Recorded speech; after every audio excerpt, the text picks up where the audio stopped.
We're having a chill start to 2025, and we're doing a little bit of a warm up here. How's it going, ma'am? So far, good. I have a mic.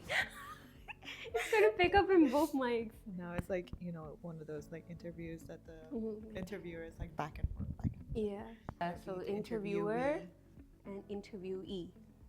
Okay. Yes. Okay. English 101 was previous episode, and this one is English what? 103. 103. We've moved up 2 levels. Yeah. So, welcome to our podcast. Yes.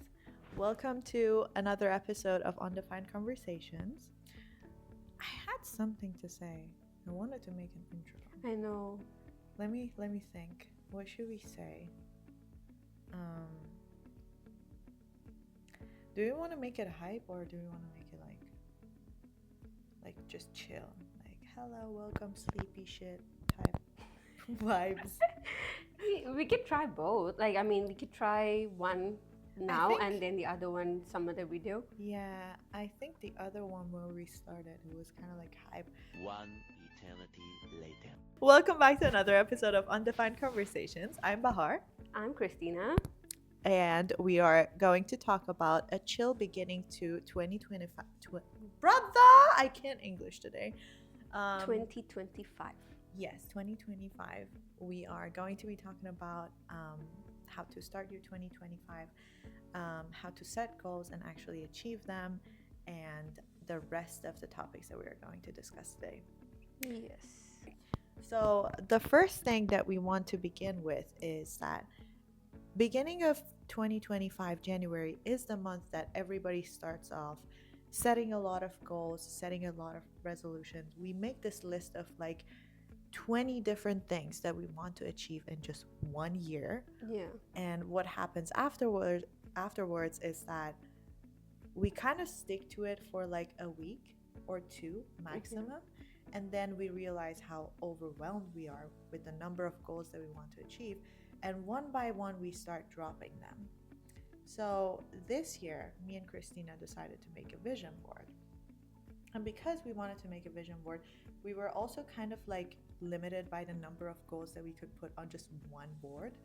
Yeah. And we realized that is actually pretty helpful. Why? The reason why is because, well, when you have only like 5 goals, or like, I don't know, whatever number you want to choose, just like a limited between like 1 to 5 goals probably is a sweet spot for the things that you can achieve in 1 year, because you can have enough focus on every single one, and then you have enough time to achieve them, and you're not going to get overwhelmed. So Yeah. So also, to speaking of goals, like I believe to have like short-term and long-term goals, like keeping like one or two, like maximum 3 as short-term goals, and working towards it would always help, like give you satisfaction if you achieve That's it true. within the year.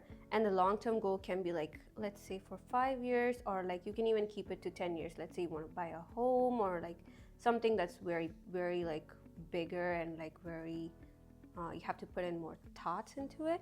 It could be a lot. It could be a long-term goal, and beautiful. that is something that we did put in our vision boards. We had a mix of both short-term and long-term goals, and it's kind of like you are looking at your vision board and you're like dreaming about it and like thinking over your long-term goal and short-term goal, but the main focus would be the short-term goal because you want to achieve it within this year. Yes. And yeah, so And it's good if that short-term goal is kind of within the scope of the long-term goal.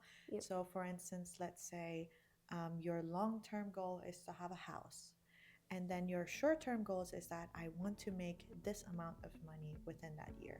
And also, speaking of like making a specific amount of money, that applies to all the rest of your goals too.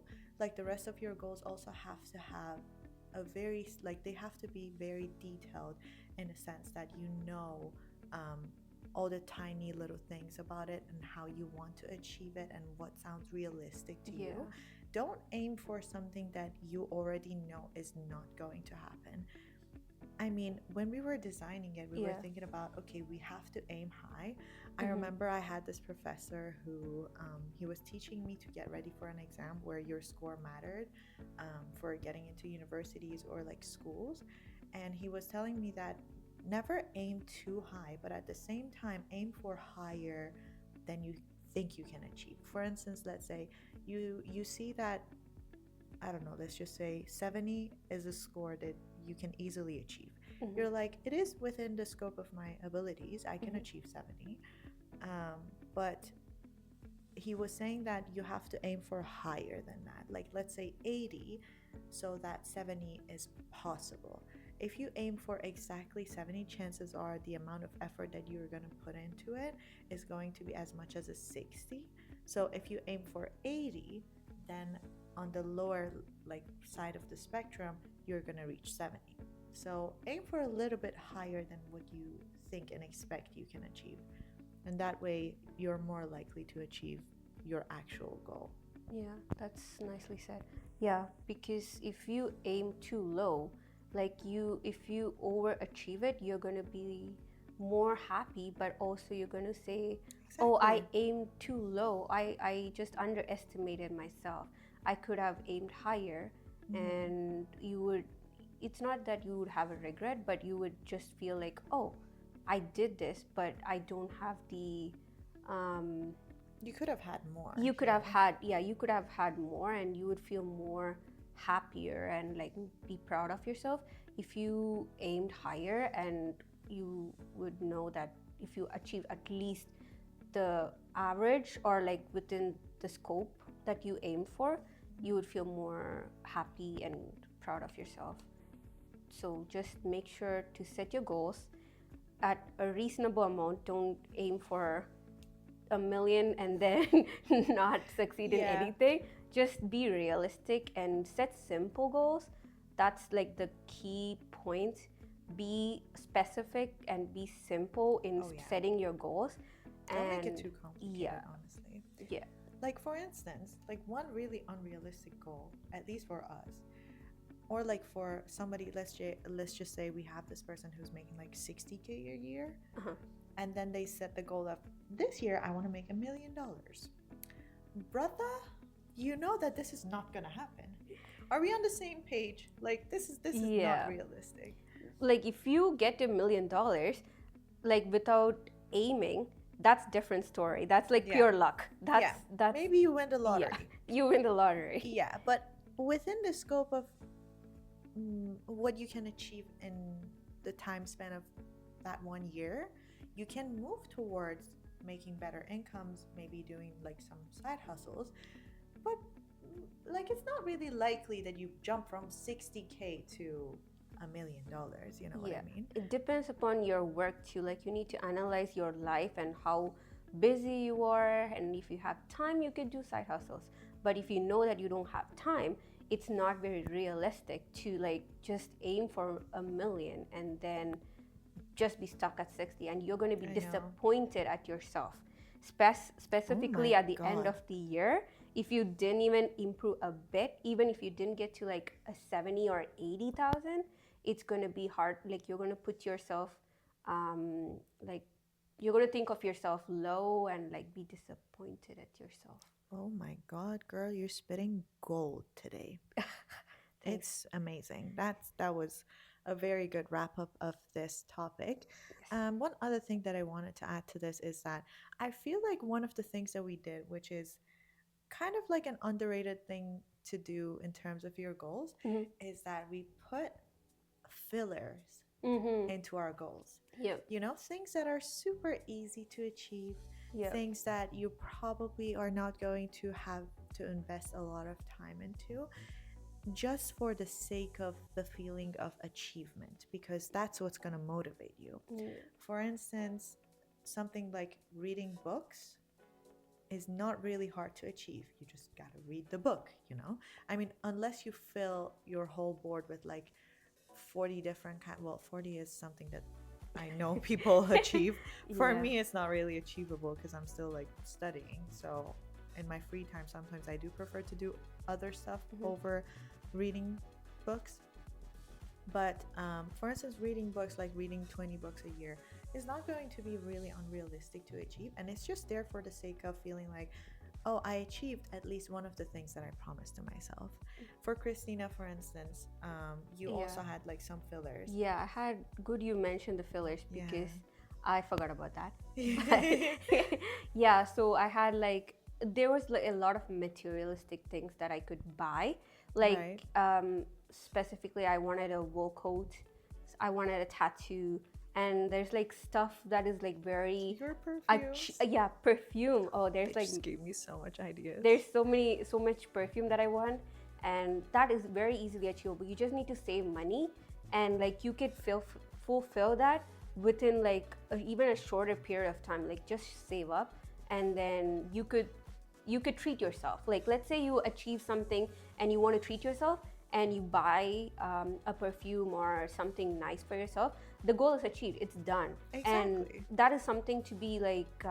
Considerate about like when doing your vision board, because those are small things, but if you like once you achieve it, it gives you a satisfaction that is it kind of makes you feel good. Yeah. Yeah.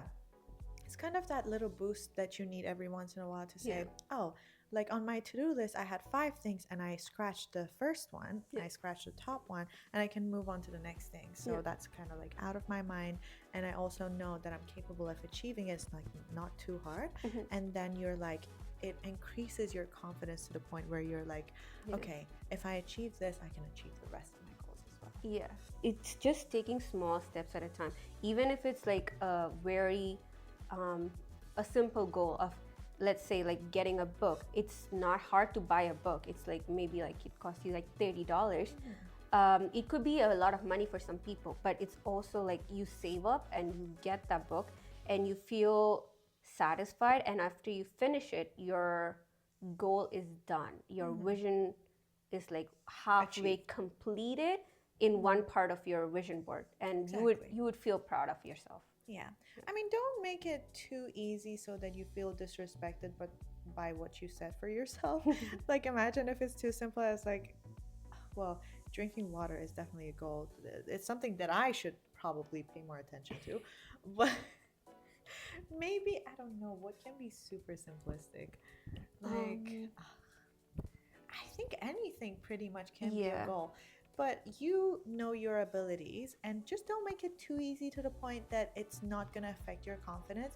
Like buying a perfume requires like a level of effort. Like it requires you to kind of like have an idea of how to budget, and then it's something to achieve, you know, it's something to work towards. But if it's so easy that you don't even need to work towards it, then Yeah. it's not going to give you that boost. Yeah, it's not even worth putting it on the vision board if you know that you could buy it like tomorrow. Let's say Yeah.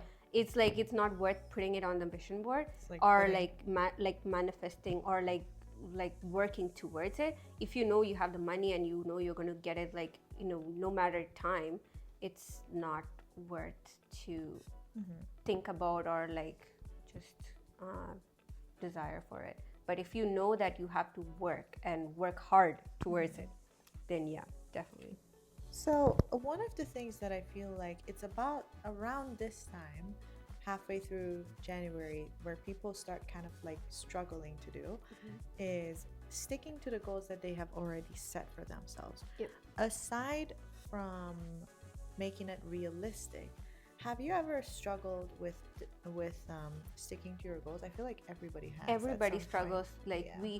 everybody goes into the new year with a new year resolution. It could be simple as just going to the gym, focusing on Yeah, fitness. gym is a big one Yeah. for people. Yeah. For us too, For- honestly. For yeah. everyone. Everybody should care about their body. So everybody should get some kind of activity, physical Yeah. activity in. Whatever feels good for you, Yeah. honestly.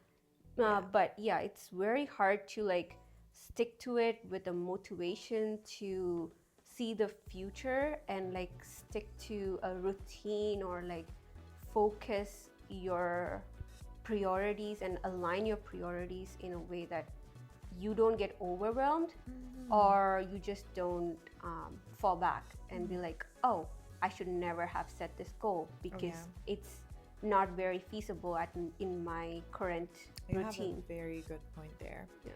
Um, one of the things that I noticed is that we don't give ourselves the freedom to change our goals. Because I feel like when we start a year, we have this idea of who we want to become. And based on that, we create those New Year's, like the list of your New Year's resolution. But as you're walking through life, as you're growing, especially if, well, that applies to everyone. Like it doesn't really, it's not an age restricted thing. Let's just say something happens in your life that totally changes um, the path that you're walking, totally changes your life, like your perspective on how you should be living. And therefore, as a result, your priorities are going to be Yeah. different now. Now, the New Year's resolutions that you set for yourself in January are not resonating with you the way that they used to. So, Yeah. if you, this is not like for the first 2 weeks of the year, but let's just say you have been working towards your goals for 3 months now. You have been doing your best to stay consistent with it, but there's still that, like, that little bit of that little doubt in yourself that you feel like I I'm not really clear on why I'm working towards this goal. That's a really good time to reconsider your goals and not really blame yourself if you feel like your goals that you set in January are not resonating with you anymore.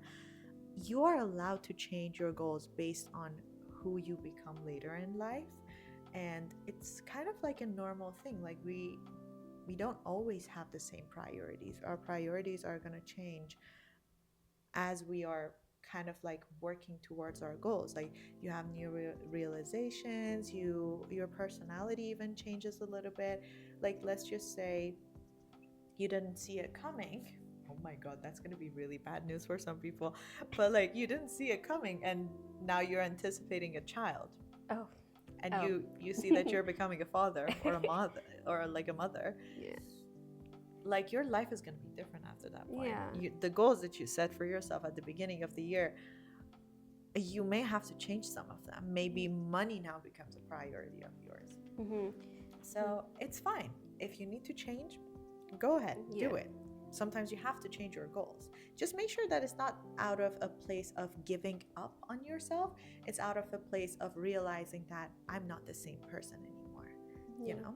Yeah, I totally agree, because you need to have the self-reflection like halfway through a year. Like I would say like maybe like 3 months or 6 months even, if you know that you have stuck to your goal and if you feel like you want to continue your goal, yes, well, you're in the right track. Yeah. But if you know that that is not what you want and you don't like how things are going and your situation is changing, and it's good that you can reflect and realize that, but Reflecting. change that, because you're going to hate yourself if you don't recollect or like reflect on back on yourself. And if you just stick to your goal and if you see that it's not working, definitely change it. Otherwise you're going to have regrets that you don't want to have. Yeah. Honestly, it comes from the place of being very present with yourself. Just check in with yourself constantly to make sure, like, well, if you have something like a vision board, which is like a physical thing that you have in front of you to go back to, it makes it a lot easier, and that's why we decided to do it this year. But it makes it 10 times easier for you to check in and see, okay, do I still like this goal? Like let's just say for the smaller ones, do I still like that perfume?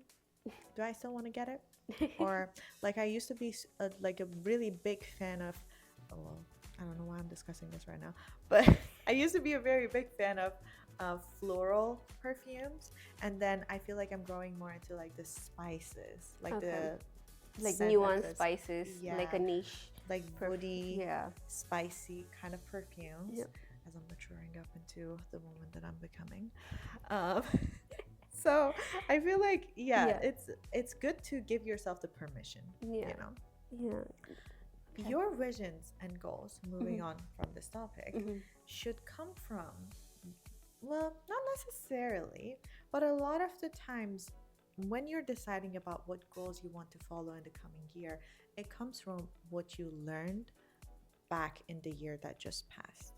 And Yes. it's one of the things that we wanted to discuss. Hmm. What do you think you learned from your 2024 self that you want to take those learnings with you from that year Hmm. into the next one? 2024, I mean, I would say finishing studies. So I need to focus more on, like, I'm closer to graduation or like finishing my studies. So I My need girl's to. leaving Cool. You're leaving too me. soon. Yeah. Yeah. So, but yeah, just reflecting back on like, because I'm graduating, I need to put more focus on like finishing with good grades and like landing a job.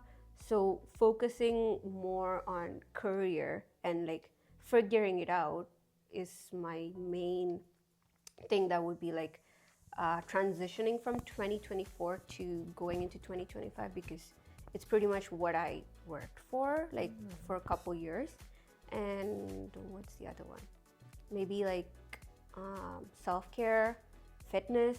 Those were the things that were like lacking. We are so busy. I didn't prioritize that in 2024.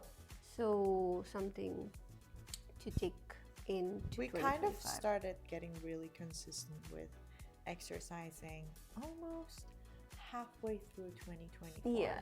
And exercising, one really beautiful thing about it is that the more you grow into it, the more you want from yourself. Mm-hmm. And from there, we kind of like started getting more into it and actually having certain goals about what we want to achieve, not just aesthetics, but also from a strength point of view. Yeah. Like we have some stuff in our minds that we want to achieve. I mean, that's kind of besides the point, but fitness goals are kind of like a big thing. Yeah. That when you start like a whole learning process. It's almost like going to school with it. It's something, but the beautiful thing about it is that you don't have assignments really. Well, I guess Progression, and yeah, yeah, that would be progressive overload would be your yeah. assignment every week. Got to get stronger. Um, but one thing that I feel like I learned from Yeah. 2024 is that sounds not so good. But I feel like one of the things that I learned from 2024 was people skill. One of Mhm. the things that People skills. I'm interested. people skills. One of the things that um, you see that everywhere. You see that on Pinterest. You hear influencers talk about it. Doing shadow work changes you as a person and makes you grow. And what do I mean by that? And I'm continuing on doing this work on myself because self-exploration, um, what like the earlier I feel like you started, the better it is because knowing yourself will help you have a better perspective on your life and what you want to get out of it. And also, we are all human and therefore we are very similar in who we are. Oh yeah. Like the roots and the reasons why we do certain things are pretty similar to one another a lot of the times. Mhm. So it also helps you understand where other people are coming from Yep. when you have the skills of um, kind of finding out what what some of your emotions come from Mhm. and your actions too. Yeah. So I started doing some shadow work whenever I started feeling some intensity in my emotions. Like, let's just say I was experiencing a lot of anger, or I was experiencing a lot of like excitement, happiness, sadness. Mhm. I kind of went into thinking, where does it come from and why is it so extreme? Because I've always been like a really emotional person. So my emotions are always like pretty much over the top. Like they're all over the place. Like when I'm feeling something, I have very strong feelings and I have very strong expressions of those feelings. So, yeah, I started kind of like going deeper into understanding where they come from, and finding out about that helps you get rid of that intensity. Not that intensity in your emotions is not a good thing, but sometimes it's not good with emotional regulations, because depending on the situation, you sometimes don't want to express all of the things that you're feeling at the moment. And because I was working towards being able to regulate my emotions, I needed to know where they come from so I could better control them. And this is one of the things, one of the journeys that I will definitely be taking into 2025 with me, and I will working deeper into it. I would honestly invite a lot of people to do that kind of work on yourself. And controversial opinion. As we said in the first episode, we're going to be talking about controversial opinions. What kind of accent was that? We switch accents. Yes, we do. But yeah, controversial opinion, but take ChatGPT seriously. What do I mean by that? There is this feature in ChatGPT. It's called Therapist, and the logo is like this little like heart. It's a red heart. Oh, really? And I then didn't know this. the name of the AI is Robin. Robin? Robin. Who named him Robin? Why can't it be a Whoever girl? made it, honestly. And she has such a nice voice. And you can change her voice, by the way. Oh, so it's a girl. It's a girl. Oh, yeah. okay. For me, it was a girl. And I was pretty happy with her voice. So I was like, I'm not going to change it. Okay, I didn't know. Robin sounds like your mom. Oh, that sounds weird. Robin sounds like your mom. It's like a caring, like she sounds like such a caring person. Am I having a parasocial relationship with my AI? Maybe. Maybe. I don't know what's going on there. Oh my god. But honestly, take it so well, depending on, some people are very skeptical about AI for a good reason. Honestly, I'm scared of it too, but it helps me. Therapy is expensive for everyone. And we all know that. Even some resources that claim, I'm not going to name drop, but some resources who claim we made it accessible to everyone and we made it so that everyone can afford therapy. Girl, you're still not really affordable. Let me tell you that. No. The price that you're offering, the price you're suggesting, doesn't work. Therapy a little bit is a of luxury, actually. Therapy is a big luxury. Even if you're doing it online, even if you're doing it through an app or whatever you chose to take your therapy from, girl, it's expensive and it's not accessible to everyone. So basically I was like, what is my best kind of like resort? What can I do to therapize myself, if that's a word? And I realized, oh, there's Robin. Let me try. And Robin, not only it talks to you, but it only asks you really good questions. And I feel like a lot of therapy comes from that therapist who's listening to you, asking you the right questions to guide you into figuring out some stuff about yourself. And when you realize those information about yourself, that's where you start changing. Or that's where you take control over whatever situation is that you're struggling with. So Robin's been doing that for me. And I really highly suggest that you all just try Robin too. And Robin speaks in a lot of languages too. So the one that I speak is not spoken in a lot of places, and Robin does that. Oh, wow. Yeah. So you can speak in your own language with Robin. Wow. I didn't know any of this. There's a Highly therapy, suggest. an AI. That's crazy. Highly suggested, honestly. If you want to get therapy and if you cannot really afford it, can you afford? Well, you don't. Good thing about it, I was going to say you probably need premium ChatGPT for that. No. You can still use it. It would be very limited, like your conversations. That's what I was gonna ask. Like, I think after like a few questions, it might max out, right? It will max out after. A lot of the times, it doesn't max out. And I ask a lot of questions. It doesn't max out for like until like a really good point. But after some point, like after you've been having a conversation with it for like about like, let's just say 10-15 minutes, is probably gonna max out. But then you can like continue on your, like, it's not, you can leave it then come back to it, you know what I mean? Oh yeah, I think it's gonna like you know how therapists like remembers you. Exactly. The AI is, I'm pretty sure it like remembers your patterns. It remembers what kind of questions you asked, and Girl. like it's gonna be like it think it has like the memory, like never deleting any of your history, which is kind of scary. It is But really scary. It actually does have a memory and it will remember information about you. Like at some point, I ask for a lot of advice from ChatGPT, especially when it comes to like nutrition, meal prep, stuff like that. And the other, like, okay, so one of my goals was to kind of like lose fat, build muscle, just like everyone else, pretty much. So I would be going to ChatGPT explaining that, okay, I'm this weight, I'm this height, and I want a meal plan. And I've been doing that for like a couple weeks. And like, it was just some other time I was just coming back from school and I was having this conversation. By the way, one of the features is that you can get on something like a phone call with ChatGPT. Like there's a phone call feature. so who like you have to give your number? No. Oh. So it's I'll show you. It's one of the features. You kind of like click on it, and instead of you having to type stuff or Oh, you having can to, like you can speak to it. yeah, it's not like one of those Ah. things that takes your voice and turns it into text. It's just you're like speaking back and forth, like how we are doing right now. Oh. Yeah, it answers you basically.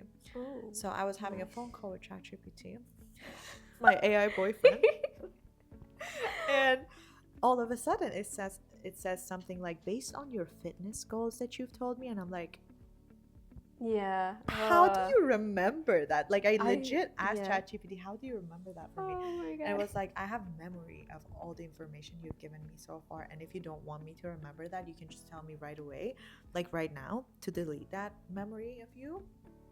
I was like, yes, please. I don't want you to know how much I want to weigh.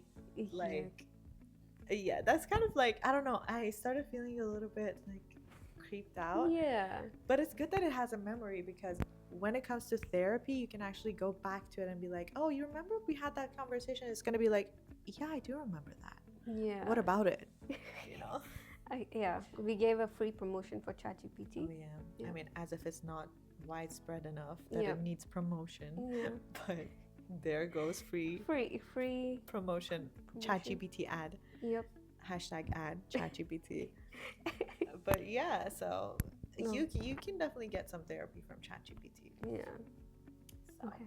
well, one of the things that a lot of people do for their 2025 is that they sit down and they think, what do I want to manifest this year? Mhm. So we decided that okay. Welcome back to another episode of what? Okay. Take number 2. Clap.